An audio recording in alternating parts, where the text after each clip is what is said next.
I thought I came to the city to get away from nature. I was escaping the trees, the plains, and the animals of the town I grew up in. Then, I ended up working for animal control, rescuing stray dogs and chasing possums out of somebody's kitchen. Guess you can only get so far removed from the things you grew up around. I kept nature close, even after I surrounded myself with the brick and pavement of the city.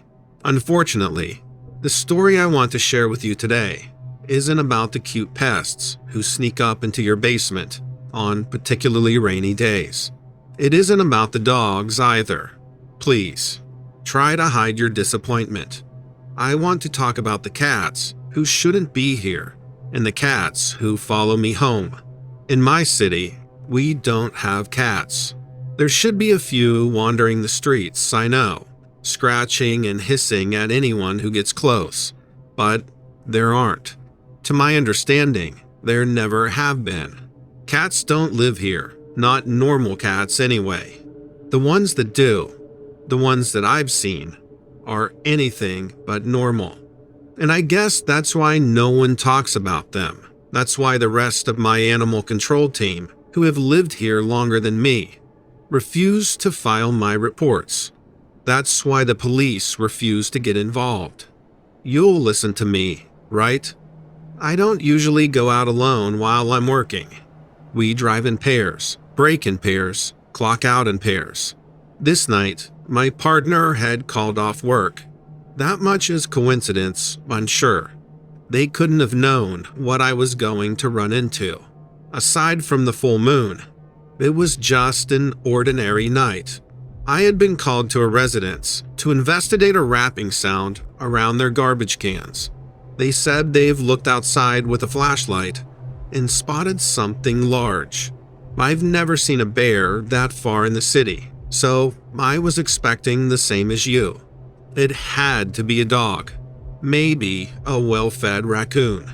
When I parked on the street and approached the house, however, I immediately realized that I'd stumbled upon something else. Dogs' eyes don't catch the light quite like a cat's.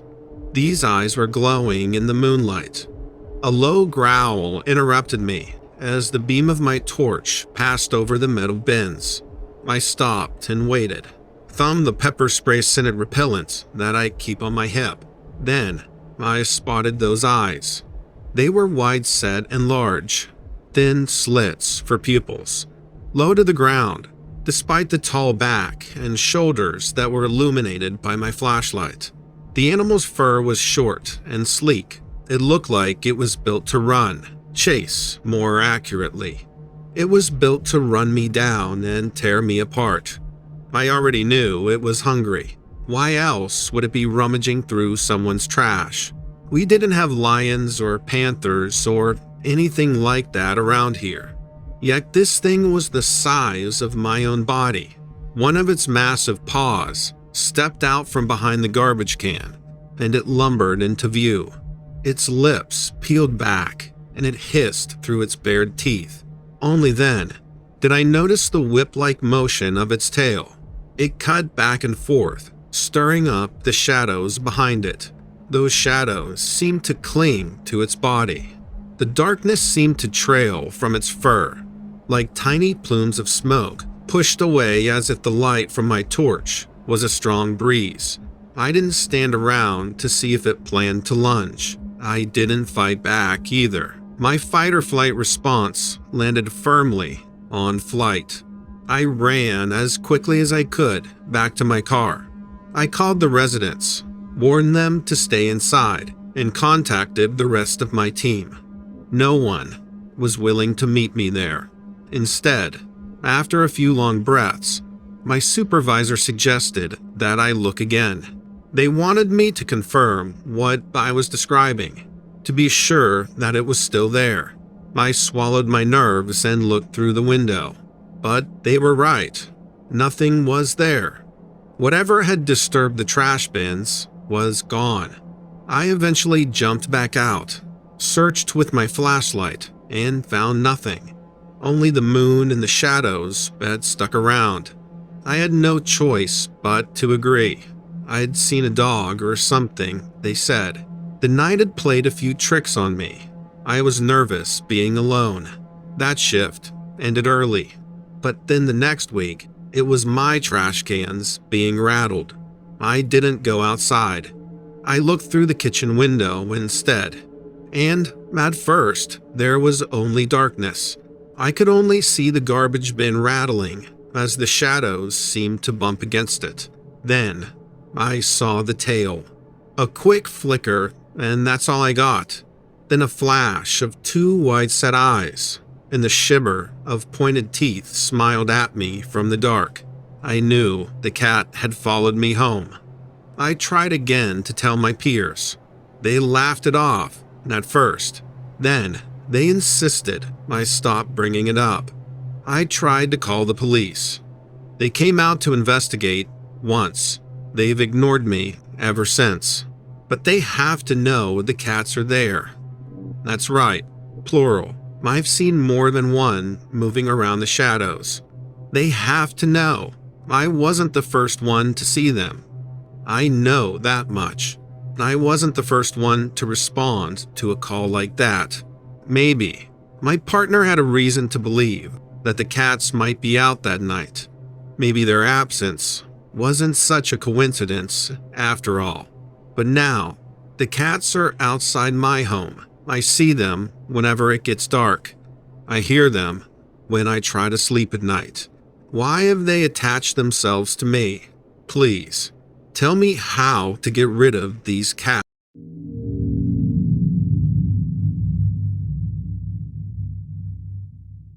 I want to tell you what I do for a living, but I also want you to take me seriously.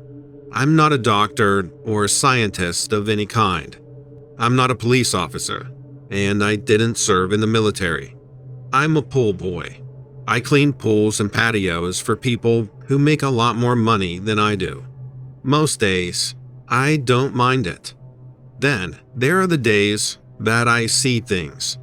I thought the worst thing I'd stumble across in this line of work was the occasional mess left over by my wealthier clients. I was wrong. But how could I have expected to see something so terrifying? I work primarily in the Pacific Northwest. A lot of the homes that I visit are exceedingly private, with pools and suspended decks that overlook miles of natural wonder. Every once in a while, I get lost in those views. It was in the spring of 2019 that the view itself called to me. Something in the thick forest wanted me to look its way. I shouldn't have given it the attention it was looking for. Some things are meant to be ignored.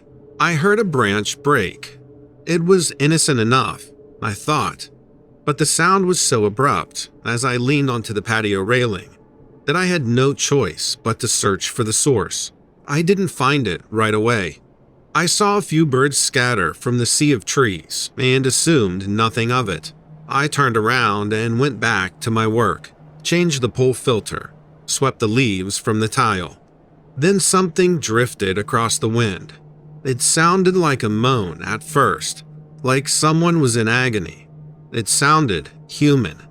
Yet again, the sound was coming from the trees that surrounded the home. I searched for whoever might have been injured, even though they'd be only a speck on the horizon. My eyes scanned the area as the sun set. Then, the wailing turned into a howl. It changed from what sounded like a pained man to something that was unmistakably inhuman. It was loud, guttural. It was a roar unlike anything I'd heard. Then, I saw it.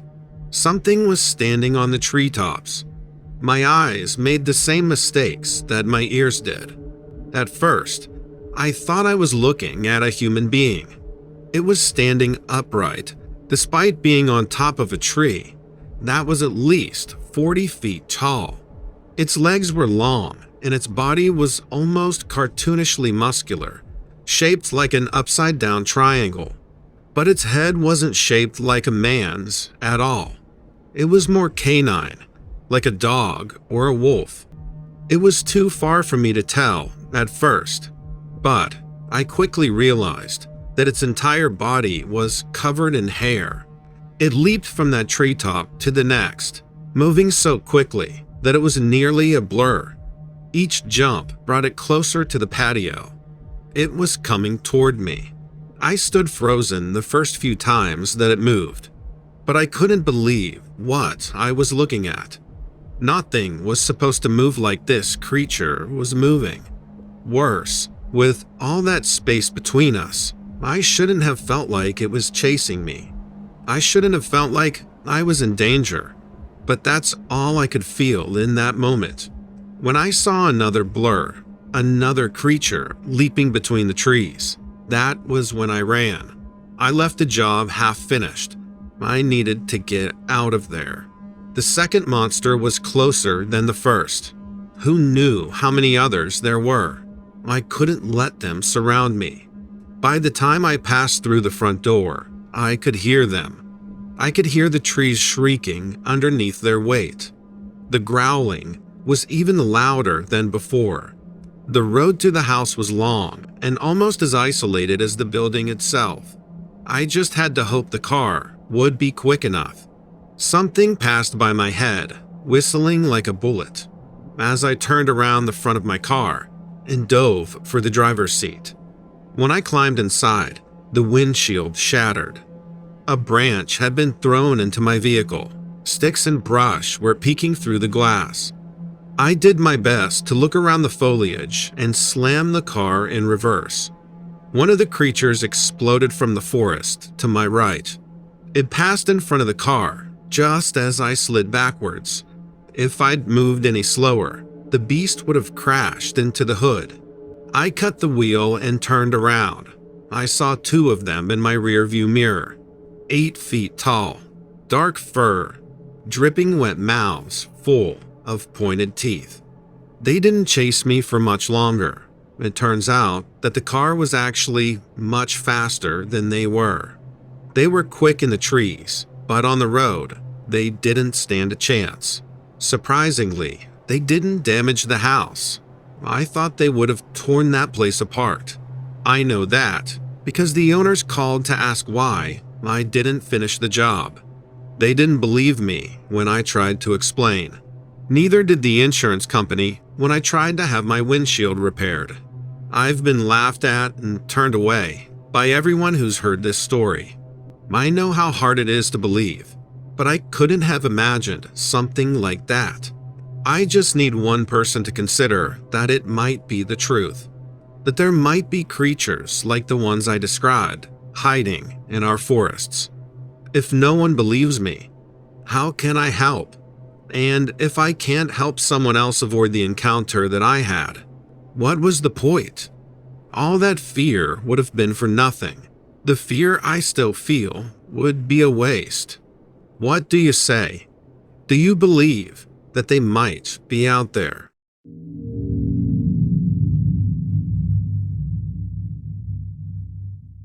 Growing up in a small town in Utah, I had always been simply fascinated by the stories of the strange and unexplained creatures that supposedly lurked in the nearby woods.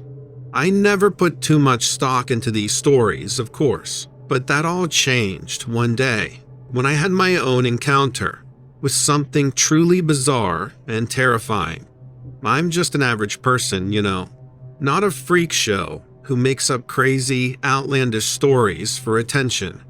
I work a normal job, have a spouse and a couple of kids, and spend most of my free time fishing and hiking in the beautiful Utah wilderness. I've always loved watching paranormal documentaries and have had a healthy fascination with all of those crazy types of topics. I've always been open-minded and willing to entertain the possibility that there might be things out there that we don't fully understand, but I never thought I'd actually experience something like that firsthand. It was the middle of summer when I had my first encounter with the creature. I was out on a solo hike, enjoying the peace and quiet of the woods, when I saw something moving in the distance. At first, I thought it was a deer or something of that nature, but as it got closer, I realized that it was something much more. What's the word? Unusual. The creature was about 7 feet tall and was covered in matted, shaggy, dirty brown fur. The creepiest thing about this thing was it had a human-like face, but with eyes that glowed a bright yellow. I was in shock, unable to move or even scream. After my initial encounter with this freaky thing, I knew that I had to investigate further. I went back to the spot where I had seen the creature, looking for any signs of its presence. I found huge footprints in the dirt and broken branches on the trees, as if something large had passed through the area. Over the next few weeks, I had several more sightings of the creature. It seemed to be following me, stalking me through the woods. I was terrified, constantly looking over my shoulder and feeling like I was being watched. I thought I was losing my mind. I couldn't believe what I had seen, but I did see it, and I know I'm not crazy. I told my spouse, and they were very skeptical at first, but they saw how scared I was, and they agreed to help me figure out what the hell was going on. I also spoke with some of the locals, who had their own sightings and experiences with the creature. Their stories and my own sighting of it gave me a sense of purpose, and I was determined to get some answers. What was this thing? Where did it come from? Why aren't more people talking about it? As the weeks went by, I couldn't stop thinking about it. What was that creature? It was hideous. Thankfully, the thing never got a hold of me, but my fear of it was always present. I knew that this creature was powerful and unpredictable, and I didn't want to risk getting too close. I did a lot of research on the internet and in local libraries, trying to find any information I could about the creature. I eventually stumbled upon a book that described a similar creature known as the North Shore Monster. I was shocked to learn that there was an actual name for the creature I had been seeing. The North Shore Monster was a legendary creature that was said to roam the woods of Utah, and it fit the description of what I had seen perfectly. The more I read about it, the more terrified I became. According to the stories, the creature was extremely aggressive and had been known to attack humans who ventured too close to its territory. There were all kinds of online forums talking about it, way more than I would have originally thought there would be. As I delved deeper into my research, I discovered that there were many theories about what the North Shore Monster really was. Some people believed it was a mutated bear or mountain lion, while others thought it was some kind of supernatural being. There were even a few that claimed it was an alien that had crash-landed on Earth and adapted to its surroundings over time. Despite all the speculation, no one had ever been able to prove the existence of the North Shore Monster beyond a shadow of a doubt. I was certain of what I had seen and experienced, and that was enough for me. I eventually found a group of like-minded individuals who also had encounters with the creature, and together we formed a team to gather more evidence and prove once and for all that the North Shore Monster was real. After months of tracking the creature and gathering evidence, we finally had enough to convince the local scientific community of the existence of the North Shore Monster. It was a historic moment, and I was proud to have been part of it. The experience changed me in ways I never could have imagined. I used to be a skeptic when it came to the paranormal, but now I know that anything is possible. I also realized how much I value the power of community and the importance of standing up for what you believe in. I will never forget the North Shore Monster and the impact it had on my life. The discovery of the North Shore Monster made national news and sparked a lot of interest in the scientific community. Many people were fascinated by the creature and wanted to learn more about it. The team that I had worked with continued to investigate other paranormal phenomena, and we had our 10 minutes of fame, as they say. Looking back on my encounter with the North Shore monster, I am grateful for the experience. It opened my eyes to a whole new world of possibilities and taught me that there is so much we still don't understand